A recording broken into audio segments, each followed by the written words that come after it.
Our 11 Investigates team is bringing us something you've never seen in a local newscast. After months of digging through evidence and piecing together the puzzle of the murders of 2 Toledo teens, we're breaking down what we uncovered all this week at 11. Yeah, tonight, Melissa Andrews, she looks into how police got to the bottom of who kidnapped, tortured, and killed Kamarian Wilder and KyShawn Pittman. And among the nearly dozen people charged, who was lying and who was telling the truth. 11 people charged in one case. It's unusual and unprecedented here in Northwest Ohio, not to mention complicated. Police say all of these people lied. So how did they figure out who was telling the truth and where the boys were? I can't think of one that sort of unfolded the way this one did. Mostly revenge and punishment. We probably had as many as almost 50 people on the south end checking vacant houses and other areas where we thought the boys could have been.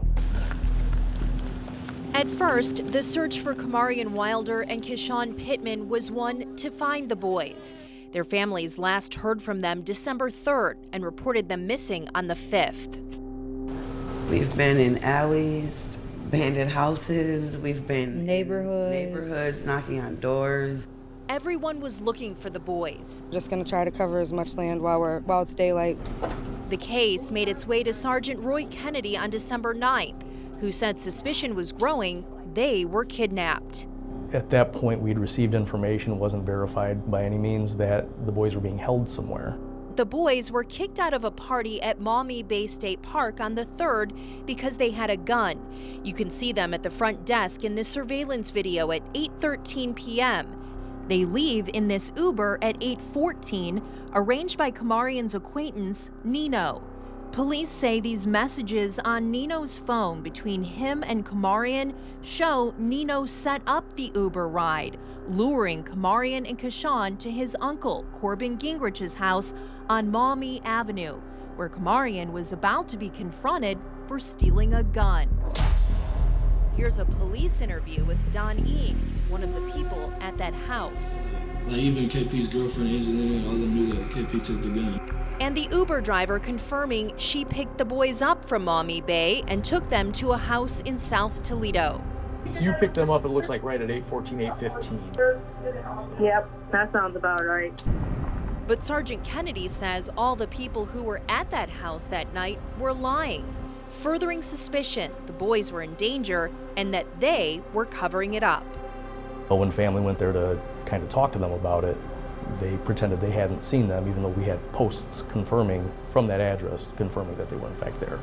So that was one of the big red flags right away. And then we brought them in here and they told us some stories that didn't quite resonate truthfully. Me and my dad went over there. My dad made me sit in the car outside the house and he knocked on the door and he asked them if my brother was there. At the time they said he wasn't, but they were lying. TPD brought in the Metro Drug Task Force, the BCI, and FBI, which used flock cameras and cell phone data to look into conversations and the whereabouts of all these people, while TPD tried to pin down the truth in a series of interviews. It's been said that maybe you went in there and maybe smacked one of the kids when you saw him. Is that true or No, not true? I didn't hit nobody with. Not that we're not there with the case. We're not there yet with your honesty. Well, I'm being honest. Hold on. They were all booked on charges related to lying because the evidence, including this photo of the boys tied up in the basement on Maumee Avenue, told a different story. A story now turning to murder. So that gives us an actual scene of where things started, because we know they go to the house voluntarily, and then once they're there, they end up tied up in the basement. So we know that was the turning point for when things were going sideways. Plea deals were made with several of the defendants. They share the truth and avoid a murder charge. This is essentially a favor to you to be able to sit down and give your side of the story, because you're going to get consideration for this, right? The story emerges that Corbin Gingrich sent the photo to his drug associate, Cruz Garcia, who came over and pistol whipped the teens for trying to rob his mother. Garcia then calls Charles Walker and Brent Kohlhofer, who also had beef with the boys for stealing weed. The boys are walked out to the two, who are waiting in an alley behind the house. That's when Chuck and Brett start beating on them and laid them on their stomach, tied them up with the duct tape. They duct taped their hands, their legs, and I want to say around their mouths too, like around their hole right here. And they opened up the trunk. There was a blue tarp in the trunk, and they put them on the blue tarp, laid them next to each other, and that's when they shut the trunk.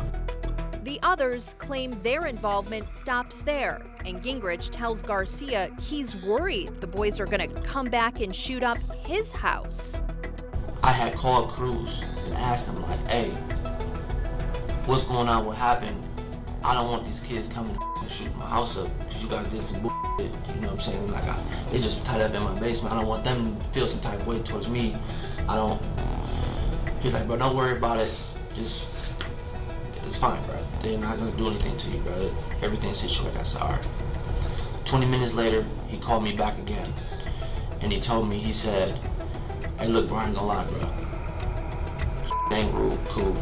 Them little got cremated, bro. They ain't never coming back, but you gotta clean the basement.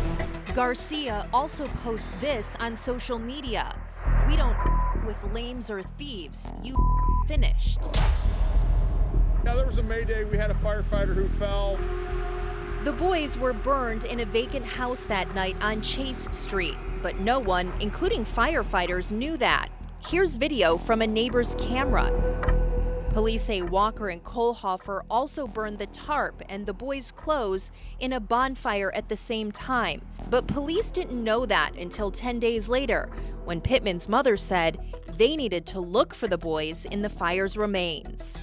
She said that it had something to do with that, and this house was set on fire, but again, she also wasn't quite giving up hope that these boys were alive.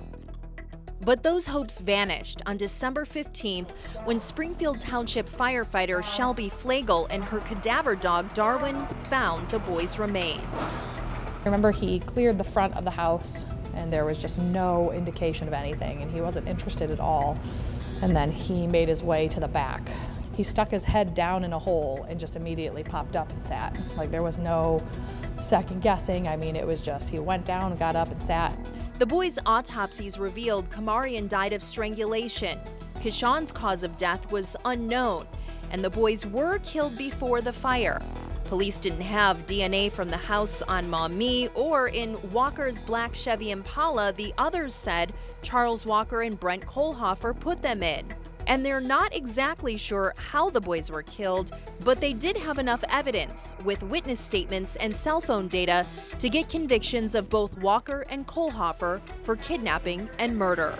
We, the jury, find the defendant, Charles Walker, guilty.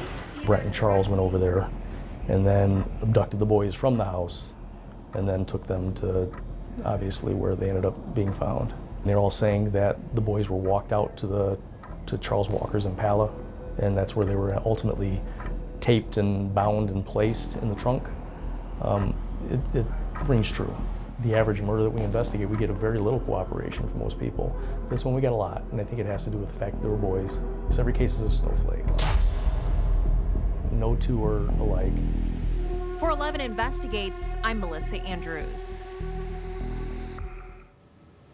You don't have to wait to see our full 11 Investigates report. It's available right now on demand on WTOL 11+.